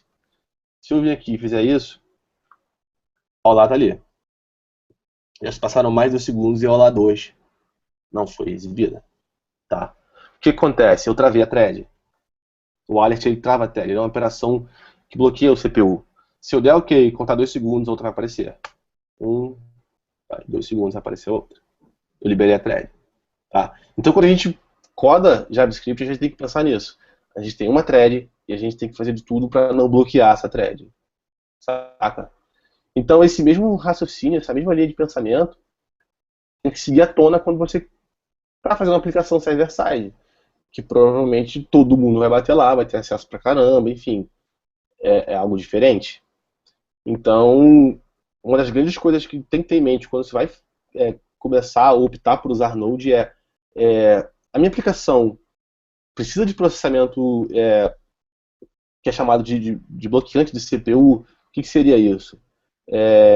Operação de processamento pesado. Eu vou processar uma imagem, eu vou fazer parse de string gigante, eu vou consumir CPU, eu vou travar a CPU para processar aquela informação, saca? Se sim, eu não sei se o Node faz tanto sentido, saca? Porque a grande sacada do Node é você trabalhar com aplicações que não... Perdão, gente. O contrário. A grande sacada de Node é você trabalhar com aplicações que, tipo assim, tem um grande... Digamos que... Como eu posso exemplificar isso melhor? Por exemplo, uma aplicação de I/O. Vou fazer uma query no banco, tá? Essa aplicação ela vai travar a CPU. Tanto que quando a gente está trabalhando no C#, a gente consegue debugar linha por linha. A linha da query, a gente dá um F10 lá, vai ficar um tempinho pensando, e vai ficar a linha de baixo com o resultado do select, do que for. Tá? Por que isso aconteceu? A gente travou a CPU até o resultado voltar. Saca? E Node não é ideal para se trabalhar com esse tipo de pensamento. Porque se a gente travar a CPU, todo mundo trava. entende? Então, foi o que eu falei. Se a tua aplicação tiver muito processamento ou algum tipo sei lá, de processamento, mesma palavra, que vai travar o teu CPU, Node não é aconselhável, tá? É interessante você saber os tipos de operação que a tua aplicação vai fazer. Se é de CPU bloqueante, a maioria ou não. Onde que é interessante também a visão usar Node? Por exemplo, em aplicação que vai ter, por exemplo, acesso a banco, requisição de rede, eu vou bater numa API externa. Porque esse tipo de coisa o Node não para. Ele não vai parar. Ele não vai tipo travar e esperar o retorno daquilo, saca? Para continuar. Ele vai delegar aquela função, que certamente vai ser o SO que vai executar, e o SO, quando estiver pronto, o Node vai ouvir aquilo ali. É basicamente callback. Para banco ele não bloqueia, não. Não ouvi nada, Barros, foi mal. Para banco, quando ele não bloqueia, não vai se bloquear também. Não, porque que acontece? Deixa eu tentar exemplificar. Eu vi isso em algum lugar, essa analogia. Imagina o seguinte, você está numa fila para comprar um hambúrguer, tá? Aí você é o primeiro da fila, tá o caixa lá, tu fala assim, irmão, quero um hambúrguer com 2 carnes, com queijo, com não sei o que, o cara tá anotando teu pedido, sério, certo? E a fila tá parada atrás de você, não tem ninguém sendo atendido. E tá enchendo a fila, saca? O cara vai lá, beleza, acabou teu pedido, o cara vai lá, passa pro maluco da cozinha, o maluco da cozinha começa a fazer, saca? Você tá ali esperando o teu hambúrguer voltar. Beleza. Certo? Beleza. Quando o teu hambúrguer voltar, você vai pegar o teu hambúrguer, vai embora, e o próximo cara. Esse tipo de analogia é o seguinte, tu tá travando o CPU, saca? O CPU tá parado esperando o processamento acontecer. Entendeu? Como que Node funciona? Como que ele aborda esse tipo de situação? Você vai pedir o teu hambúrguer, o cara vai anotar o pedido e vai te dar uma senha, saca? E vai passar o pedido pra cozinha e você sai e vem o próximo da fila. Quando a cozinha estiver pronta, a cozinha vai gritar, número 20, é o teu. Você vai lá e pega o teu hambúrguer e volta. Esse grito que a cozinha dá é o callback. Então, basicamente, você não fica esperando as coisas acontecerem. Você delega aquilo e espera um callback voltar. Entendeu? Você passa uma função que vai ser chamada quando aquilo voltar. Até porque quando você faz uma operação de CPU, quando você faz uma operação que você, sei lá, pega alguma coisa da rede, quem faz isso é o sistema operacional. A sua aplicação demanda aquilo para o sistema operacional, o sistema operacional processa aquilo e volta para você. Enquanto o sistema operacional está processando, a sua aplicação está esperando. Isso não acontece com o Node. Entendeu? O Node ele continua tocando o barco dele. Quando o sistema operacional acabar, o Node vai receber um callback, que vai ser a função que você passa. Vou codar aqui, vocês vão entender melhor.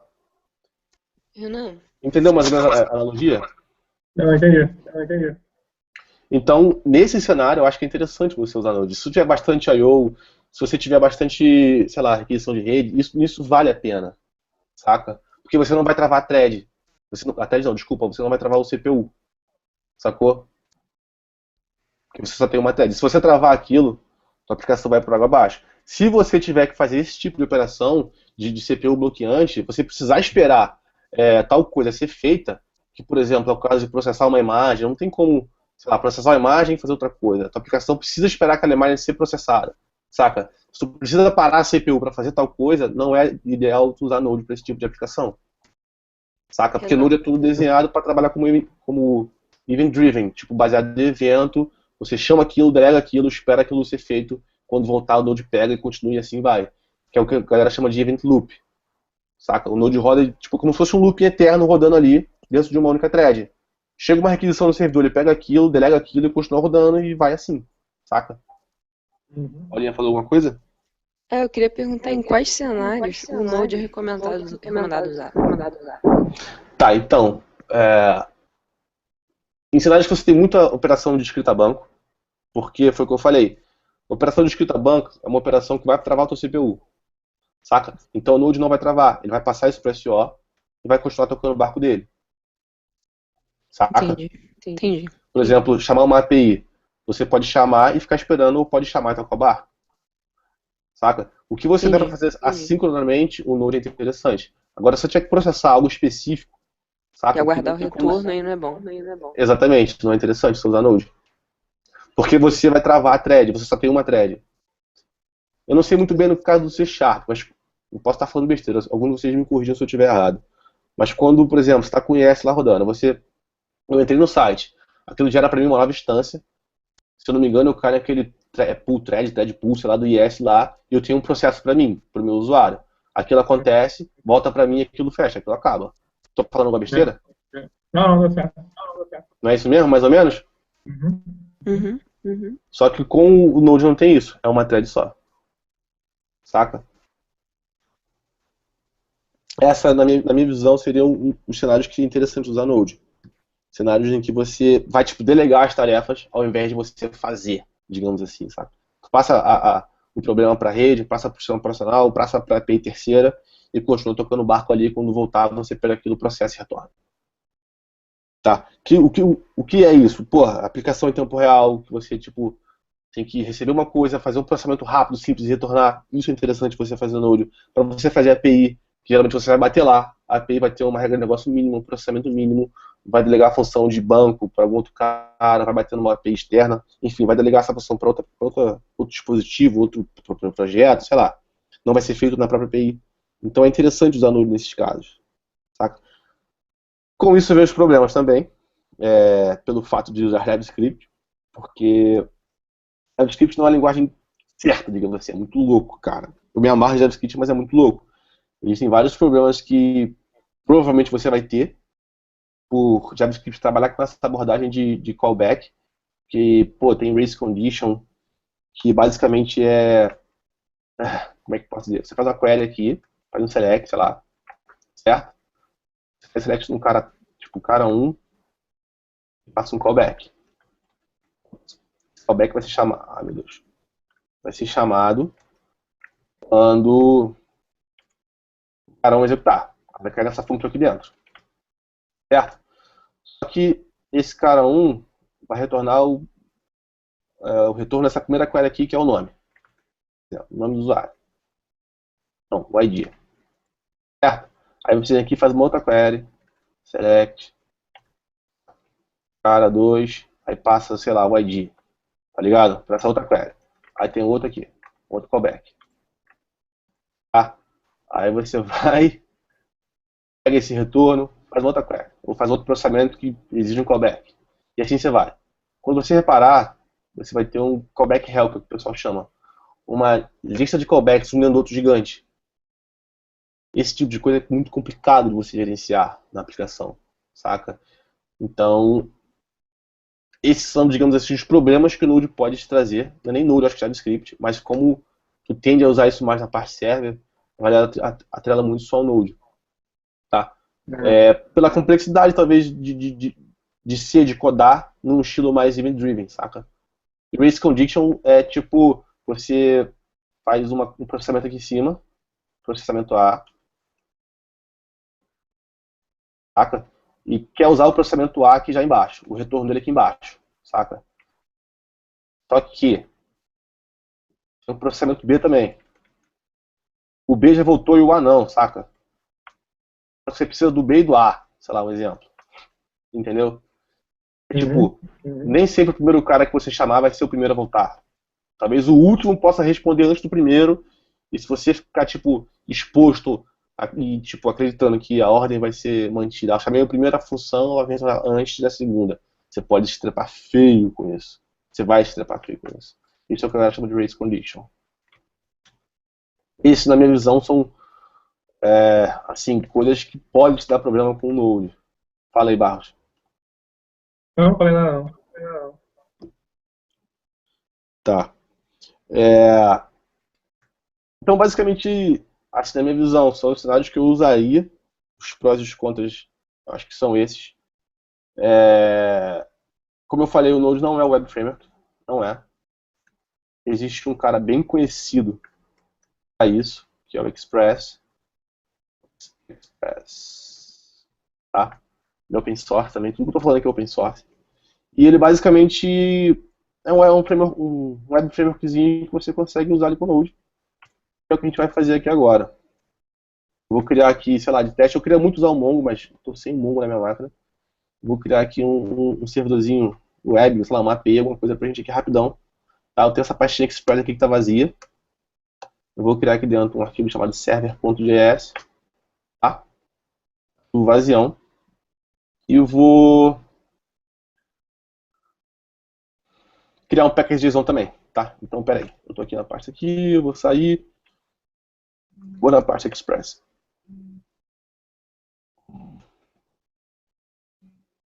Na parte Express só tem um server.js lá.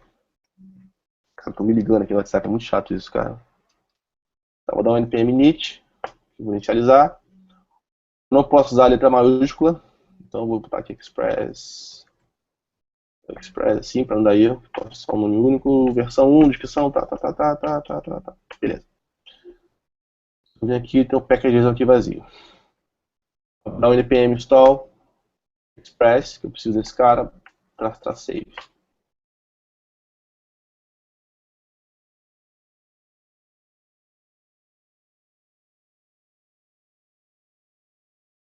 Beleza, baixou o Express com todas as dependências dele. Se eu vir aqui, tá aqui como dependências, Express, tá. Eu posso agora usar o Express. Eu tenho Express, var Express, igual require, Express. Tá. Para eu saber qual é o nome desse módulo, que está sendo exposto globalmente, eu posso vir aqui no package.json, mentira, na pasta node modules, que é onde ele foi instalado, e vir aqui no package.json dele, do Express, e ver esse name aqui. Tá? Esse name vai ser o name que eu vou usar aqui. Se eu usar Express assim, o Node não vai achar esse cara, saca? Eu tenho que usar o nome que está no package.json. Tá? Então, eu tenho um Node, vou criar aqui um app para mim, que é basicamente o cara que eu vou inicializar. Require não, vai ser Express, inicial Express. Beleza? Tá, eu posso agora app.listen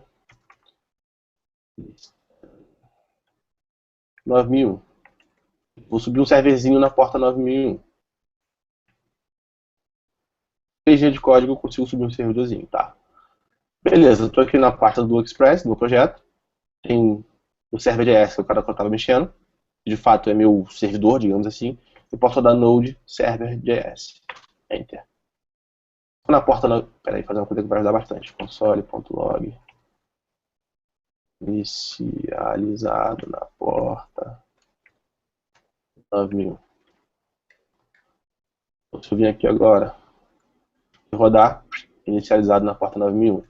Se eu for no browser localhost 9001, tá lá, a aplicação roda, só que como não tem nada, não pode fazer o get de barra vazio. Eu não tenho nada ainda. Tá. A gente pode fazer uma coisa bem simples, que é tipo, eu vou criar um verbo aqui, um get, e vou retornar uma mensagem, alguma coisa do tipo, sei lá, app.get, vou dar um get para barra, tipo root da minha aplicação, vou passar um callback. Esse callback aceita a request e o response da requisição.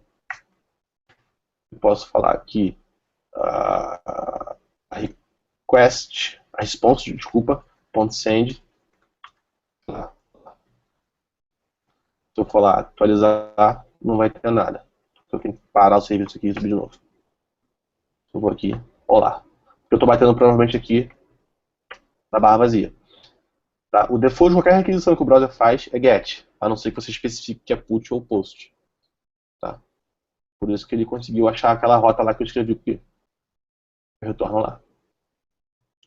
Basicamente é uma API. Se eu quiser, sei lá, especificar um nome, get client, sei lá. Se eu quiser um ID, eu posso fazer assim. Assim, caraca. Saca? Então, se o cara chamar lá localhost 9001, localhost, client, barra 10, vai cair nessa rota aqui. Beleza? Eu posso fazer também o seguinte. Eu posso fazer uma parada bem louca. Eu posso fazer o seguinte, eu posso criar uma variávelzinha chamada HTML. Posso criar aqui, sei lá, um formzinho. Não sei o que eu vou fazer, peraí. É um form.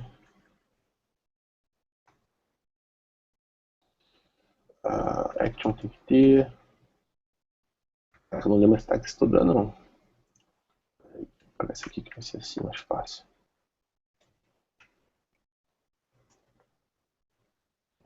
Assim. Head, que vai ser o cara que a gente vai fazer o post. E o método vai ser post. Certo?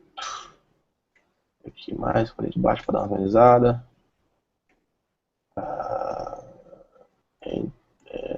Nome Vamos rápido. Mas, dá um input aqui. Input.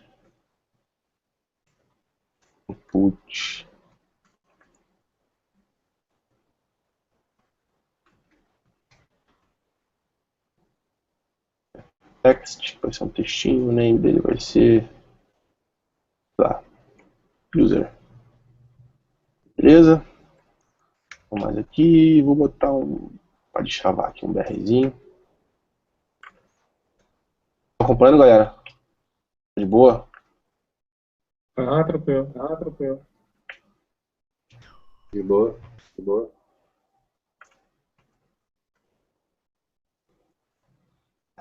Autocomplete aqui é muito ruim. Button, type submit. Isso é salvar. Tá. Foi. Aquela câmerazinha aqui, vou dar um rest.send e vai ser esse arquivo HTML, tá? Esse res aqui, gente, é o callback aqui, tá? É o request e o response. Request são as informações que veio da requisição, response é que eu vou voltar. Eu vou fazer uma requisição eu vou fazer um response mandando esse arquivo HTML aqui. Esse send, ele é do Express, tá? Algumas desses functions vocês vão ver são do Express. Então, se eu bater aqui no root, eu vou ter que retornar aquele formzinho lá. Não tá funcionando porque eu tenho que rerodar aqui. Existe um cara bem legal, vou explicar para vocês. Vocês repararam que sempre quando eu mudar alguma coisa aqui no server, eu tenho que vir aqui no terminal, parar o processo e rodar. Mudei lá, para o processo, roda de novo. Existe um cara chamado Nodemon. Isso. Eu consigo fazer o Node ficar rodando para sempre. Tá? Então, por exemplo, qualquer coisa que eu mudar aqui, salvei, eu não preciso vir aqui, matar o processo e coisar. Ele automaticamente entende que eu mudei e restarta o processo. Então, beleza, o serverzinho tá aqui. Tá meio feio, mas tá aqui. Então, Renan, beleza, não pode fazer o post porque a gente não tem uma URL de post. Mas a gente já tem um get que retorna um HTMLzinho bem básico pra gente. Tá aqui. De boa? A gente pode fazer agora app.post, que vai receber um post.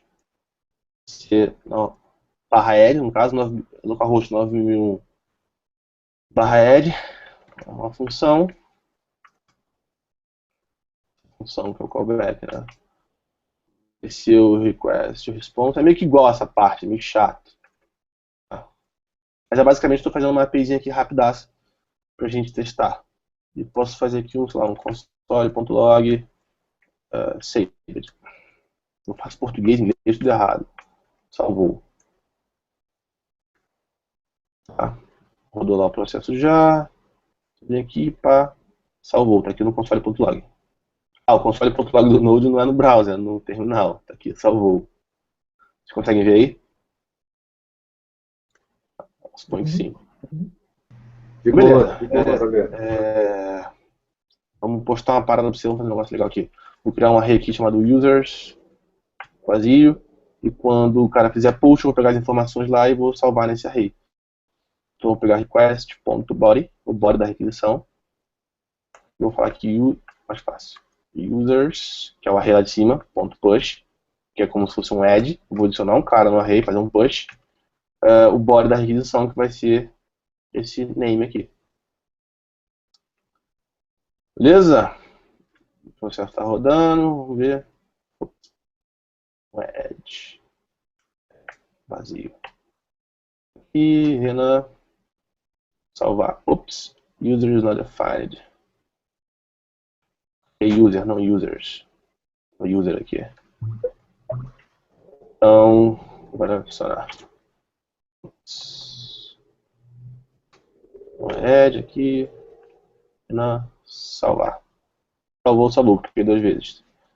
Vamos ver se salvou mesmo no nosso array. Salvou, vou dar um console também no nosso array para ver se está salvando o Renan lá. Aí, quando eu faço lá, eu submit está jogando para o URL. Renan. Salvar. Salvou undefined do meu array de RCP. Por que salvou undefined? Já sei. Existe um cara legal que eu esqueci de fazer, que é o Body Parser. Tá? Basicamente ele faz o seguinte, ele é digamos que um pluginzinho, né, cara, que tu consegue usar com o Express, que ele entende quando uma requisição de post está sendo feita para o server, ele pega os parâmetros que foram enviados por post e disponibiliza isso nesse request.body aqui embaixo, que eu estou usando ali 22. Esse cara está undefined porque eu não estou usando o body parser. Deixa eu instalar aqui rapidão. Não, deixa aqui rodando. Deixa eu lá pegar lá rapidão. cd express npm install body parser save.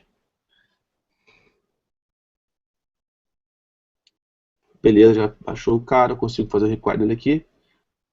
Tá aqui, ó, node modules, body parser. Deixa eu ver se o nome dele é esse mesmo. Packageão, body-parser, é isso mesmo. É que eu consigo fazer o seguinte, eu falo para minha aplicação, para o meu app, usar o body parser. Mais uma vez, esse cara ele pega tudo que vem na requisição post e disponibiliza nesse objeto aqui, .body do request. Agora deve funcionar. No limão, server. Body parser, tá? Não existe esse cara. Why not? Ops, estava errado o nome lá. Agora tem. Botei aqui. Aqui. Vou salvar o Renan. Olha lá. Agora meu array tem lá o user Renan. Saca? Eu queria muito estar com o Mongo aqui para salvar isso no banco de dados, mas é basicamente a mesma coisa. Estou fazendo um post para a API. Da minha API agora eu vou, sei lá, fazer o que eu quiser. Vamos fazer um cara legal aqui então. Para gente fechar. App.get. Vou fazer uma outra requisição tipo get, outro verbo. Só que vai ser um get all, por exemplo. Vou colocar para esse cara. Eu vou falar que eu quero que você me envie o users, que é o array. Certo? Beleza. Então se eu vim aqui salvar o Renan, salvar o Renan 1, salvar o Renan, salvando 2, vim aqui na URL mudar para get all, Renan 1, Renan 2. Os 3 caras do meu array. Então aqui brincando a gente fez rapidão um post, um get simples e dois get simples, né, na verdade. Se eu quiser fazer um get por ID, seria get all, sei lá, barra um número, seria o ID, e aqui na minha URL seria barra dos pontos ID. Eu conseguiria pegar esse ID aqui, aí faria o filtro, enfim, faria a regra que for, whatever. É basicamente isso que a gente consegue fazer com o Node, mas dá 1 milhão mais de coisas. Se quiser dar uma olhada melhor, mais a fundo, eu estou fazendo um jogo, um Blackjack, é real time, então dá para jogar tipo eu contra vocês. Ele é feito em Node, feito com Socket.io também. Ainda estou fazendo, tem muito bug, mas dá para jogar basicão já. Lá tem umas coisas mais avançadas, tem questão de roteamento, tem socket, que é uma parada interessante. A gente vê onde. Cara, dá pra jogar. Tá no GitHub, vou mandar o link pra vocês. GitHub, esse Open Blackjack aqui. Esse repositório aqui, tá aqui dentro. Ele também tá no Heroku, só que eu não lembro o link dele de cabeça. Como é que eu mando aqui? Eu não lembro o link dele de cabeça, mas deve estar lá no repositório. Tá aqui, pronto, tá aqui. Vou mostrar pra vocês. Tá bem feio, eu não me preocupei com o client ainda, eu tô fazendo mais a parte server. O Heroku tem essa chatice, porque se ficar muito tempo sem acesso, ele desliga a máquina, digamos assim. Não ficar gastando processamento. Beleza, tu entra no jogo, sou o Renan, quero jogar na sala Roca. Primeira pessoa, aí agora vai jogar o Luiz comigo na sala Roca também. Tá? Então beleza, um é o Luiz e o outro é o Renan. Tá? O Luiz comprou 2 cartas, um 9 e um 10 de coração. O Renan veio que o Luiz comprou 2 cartas, mas o Renan não tem carta nenhuma. O Renan comprou uma carta, e aqui tá, o Luiz está pronto, E o Renan tá pronto. O Luiz ganhou com 19 pontos. Tá bem simplesão, mas é o real time, a aplicação real time, quando digamos, um cara interage, o outro é notificado e vice-versa, saca? É bem legal. Eu pensei em fazer esse jogo porque eu queria estudar socket e tudo que tu vê de socket na web é chat, velho. Pô, vou fazer uma aplicação de socket, vou fazer um bate-papo, porra, do UOL. Meu irmão, não quero, porra. Não quero ficar fazendo chatzinho, saca? Eu pensei em fazer uma parada um pouco mais abrangente, saca? E, tipo, tem alguns conceitos um pouco mais avançados. Tem conceito de room, por exemplo. Eu tava jogando contra o Luiz ali, mas ao mesmo tempo dá pra Paula jogar contra o Diogo sem um jogo interferir no outro, saca? A carta que eu comprar não vai aparecer pra Paula, vai aparecer só pro Luiz. Então eu emito a mensagem só pros caras certos. Tem alguns conceitos mais interessantes. No Slack tu não usou o socket, não? Oi? No Slack tu não usou o socket, não? Pô, cara, se eu tivesse feito o Slack eu estaria, porra, muito feliz, cara. O Slack não. Mas o Slack provavelmente certamente ele é real time. Certo. Galera, é mais ou menos isso. Eu falo rápido, vocês sabem disso. Se eu, sei lá, me atropelei com as palavras aí, vocês podem me perguntar depois que eu respondo, se eu souber responder. Mas basicamente o cenário JavaScript hoje é isso. Só que tem muito mais coisa. Mas o que a galera tem trabalhado muito é isso. É tipo, definição de módulo, um daqueles dois esquemas que eu falei.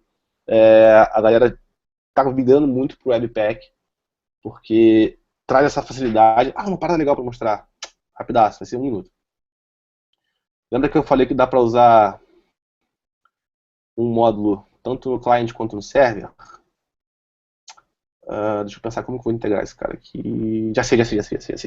Tá. Tem o getAll que retorna users, certo?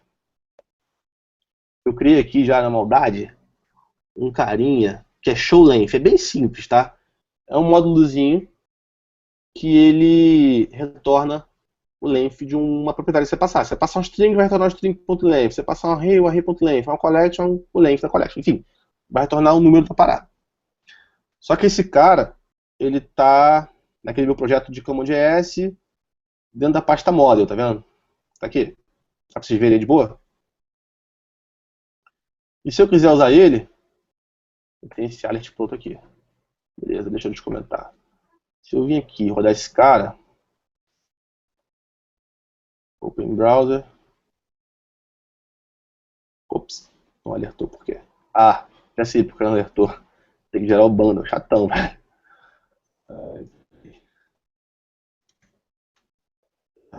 Browserify. Outra coisa interessante.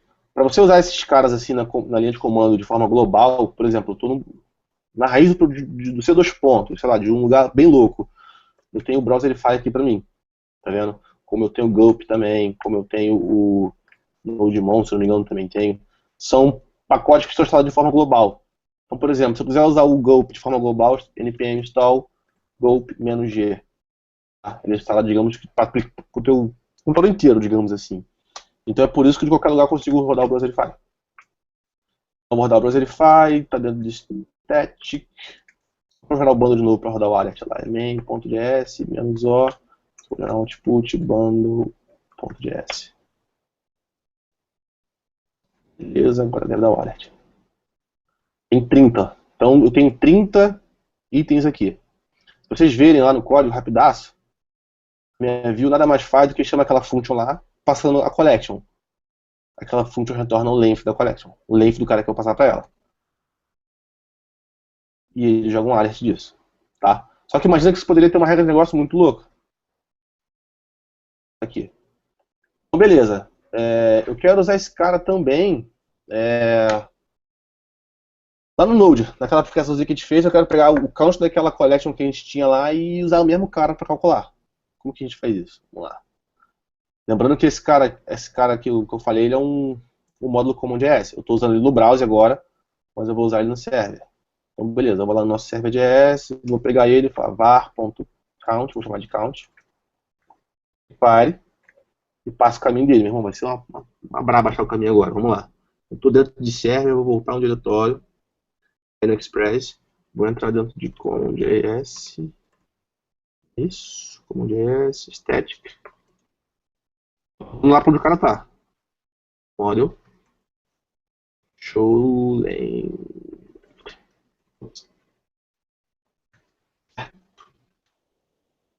Tá. E se eu aqui quiser retornar, vou fazer o seguinte, vou fazer um console.log no getAll com length, vai ser mais fácil. Vou falar count, que é aquela função lá, passando users. Vai dar um console logo disso. Vou dar a aplicação ver se funcionar. Tá, o getAll não vai ter ninguém, que eu matei o processo. Estou com a REM memória. Se eu matar o processo, não vai ter ninguém. Tem que salvar mais uma galera aqui. Não, Paula.